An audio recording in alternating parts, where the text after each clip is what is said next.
filimku wuxuu ku bilaabanayaa tareen maraya meel saxaro ah, waxaa saaran nin la yidhaa Virgil oo ay daruuf ka muuqata misna rooti cuni, isagoo u socda goob compound la yidhaa si uu shaqo uga raadsado.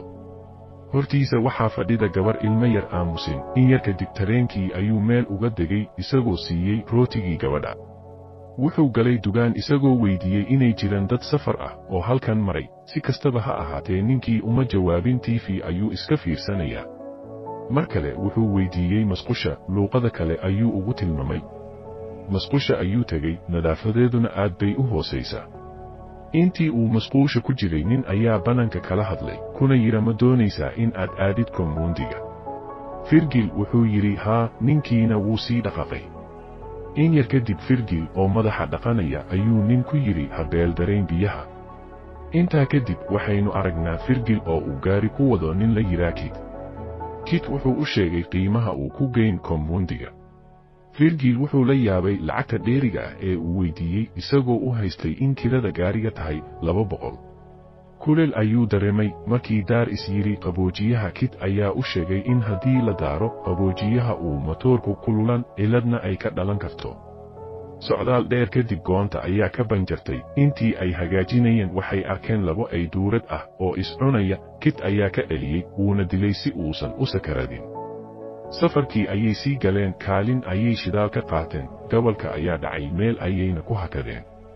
Kit ayaa weydiiyey sababta uu u socdo compoundiga. Virgilna wuxuu yidhi waxaan rajayn in aan ka heli goobtaas fursad aan noloshayda ku beddelo. Kit wuxuu yidhi inta aan ogahay, goobtaas ma ahan meel leh fursad wanaagsan, waxa keliya ee laga qabtana waa shaqo muruq maal ah. subaxdii xigtay waxaa gaariga wada Virgil halka Kitna uu yara seexday. cabaar kadib Virgil wuxuu u adkaysan weeyey kulalka saxaraha wuxuuna daray qaboojiyaha gaariga, taasi oo sababay in matoorku ciladaysta. Kit markii uu arkay waxa dhacay wuu xanaqay kuna qaydiyey. Virgilna wuu ka raaligeliyey, dhinac ayuu uga yara socday si Kit carada uga degto. wuxuu hortiisa ka arkay dhagxan tuban oo la moodo in wax lagu aasay. markii uu carada ka tiray waxay ula muuqatay dahab ahaan. Virgilna filan waa ayay ku noqotay. wuxuu u yeeray Kit si uu u tuso dhagxanta, wuxuuna la soo baxay jansiigarkiisa isagoo yidhi haddii uu madow isku beddelo ma ahan dahab. wuu ku shiday, wuxuuna gartay in uu dahab yahay. waxay bilaabeen in ay qodaan, waxayna garteen in dhagaxu aad u weyn yahay oo aan la dhaqajin karin. waxay ku xidheen xarig si ay gaariga ugu jiidan, wayna dhaqajin weeyeen, xarigiina wuu ka go'ay. gabalkii ayaa dhacay. Kitna wuxuu bilaabay in uu soo guro qoryo, isagoo sheegay in xayawaanada duurjoogta keliya looga badbaado in dab la shito. dab ayay shiteen, waxayna ka wada hadleen jaaniska ay heleen. Kitna wuxuu sheegay in ay noloshaada isbedeli, wuxuuna bilaabay in uu farxad darteed la boodboodo, maanto kalena madaxa i furan camal. in yar kadib Kit wuxuu sheegay maadaama aysan awoodin in ay soo bixiyaan dahabka, in ay lagama maarmaan tahay in uu qof aado magaalada si uu u keeno wiish lagu bixiyo. Kit wuxuu u sheegay in ay jiraan dad uu yaqaan oo haysta cagaf. Virgilna uu u diro magaalada, maadaama uu meesha ku cusub yahay, saxarahana uusan keli joogi karin.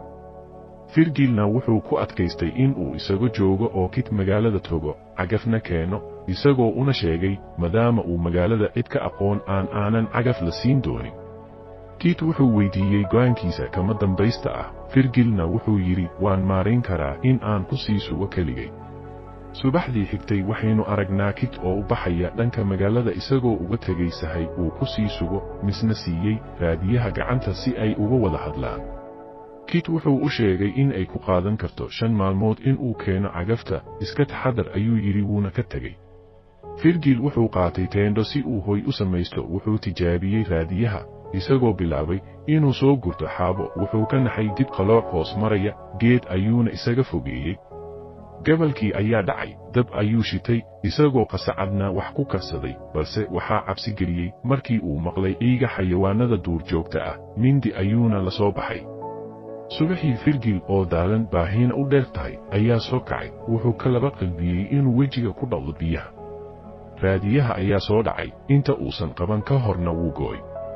Virgil oo welwelsa ayaa bilaabay inuu indho-indheeyo aagisa, wuxuuna arkay diyaarad soo dhacday. wuxuu damcay inuu hoy ka dhigto, balse maadaama ay ka fog tahay meesha dahabku ku aasan yahay, wuu ka laba qalbiyey, wuxuuna qaatahay birihii yaryara isagoo ka samaystay hoy.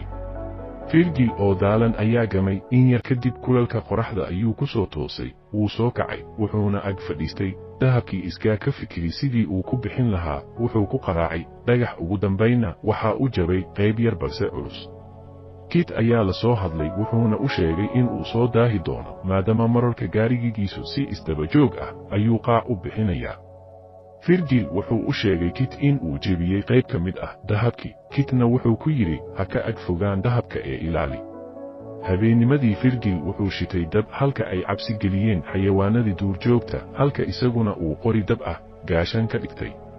Subaxdii xigtay Virgil wuxuu biyo ku shubay gaacag si uu u cabo, dabka kale wuxuu arkay mas, waa nin baahane markii uu qabso yiri wuu ka baxsaday, markii uu dib u jeedsaday wuxuu arkay biyihii oo uu daatay, wax yar ayaa u soo haray.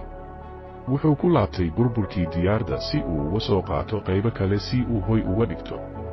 Wuxuu fogaanta ka arkay qof dhankiisa u soo socda, wuu dhuuntay, qofkii ayaa la hadlay oo yidhi waan ku arkay ee soo baxa iga dhuuman. Waa qof dumar ah, waxay siisay cunto balse wuu ka diiday. Waxay weydiisay sida uu ku yimid goobtan saxaraha, Virgilna aamusnaan ayuu ugu jawaabay.